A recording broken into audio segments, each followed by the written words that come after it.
Citing Sudan's progress, Major General Gratian also said he didn't believe the country should remain on the State Department's list of states that sponsor terrorism, where it's been since 1993.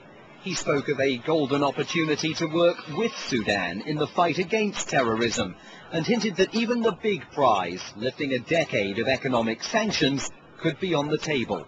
At some point, we're going to have to unwind some of these sanctions so that we can do the very things we need to do to ensure a peaceful transition. That enraged activists in the US and some figures within the Obama administration, who argue that the violence in Darfur should trump any cooperation that the Sudanese government offers in the global battle against terrorism.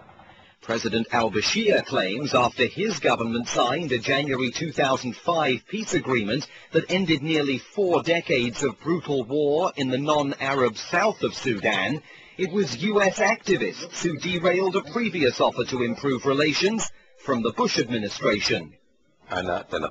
We think there are pressure groups in the United States that are stronger than the government's obligations. After we signed the peace agreement in Abuja, I received a telephone call from President Bush personally, and he spoke with great admiration and appreciation about what had been achieved, and said that the United States was now ready to interact in a spirit of openness with Sudan. But of course, he couldn't continue along those lines. You feel that the responsibility then, that the failure to follow through on those promises was entirely due to the weakness of the United States government. Were there any actions by the Sudanese government that contributed to that as well? We were asked to sign a peace agreement to have the punishments removed. We signed, and they have not been removed. We think that the most recent Special Envoy's efforts, General Gratian, and the new direction the U.S. administration is taking to change the policies of the previous administration, with the complete cooperation between us and the U.S. Special Envoy, we will normalize relations with the U.S. With only dim prospects for his immediate arrest and appearance before the International Criminal Court in The Hague, President al-Bashir faces a more immediate trial in Sudan itself. National elections are due to be held next April. If he stands, the president will be seeking a 3rd decade in power. On the streets of Khartoum last week, Time magazine's Sam Dealey found contrasting views on that. Mahmouda Samahin works for a non-governmental organization that advocates for the advancement of women in Sudan. I feel strongly that people are much less supportive of the government.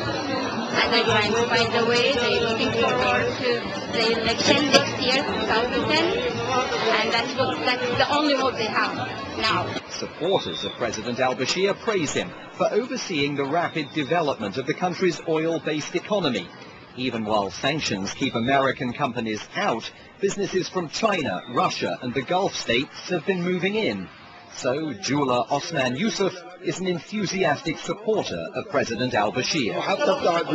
The situation has improved greatly. There's development everywhere. Even in my home area there's been great improvement. A new sugar plant has been built where I live, and irrigation projects have been completed that are helping with that project. While the people of Sudan debate his merits, the country's president is now offering his strongest hint yet that his time in power may be coming to an end. Did you ever consider not standing for the presidency again? We thought that after signing the peace agreement in South Sudan, that this was an achievement one could end their political life with. 4 years ago, I urged the party to elect a new president because we cannot present to the Sudanese people a president who has been in power for 20 years, because the Sudanese people would be naturally bored.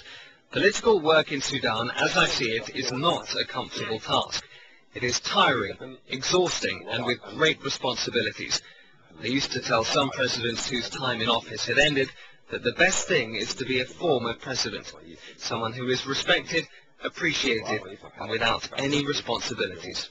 The International Criminal Court argues that in power or out of it, President al-Bashir must eventually face up to his responsibilities and should not be permitted to live out his retirement comfortably in Khartoum.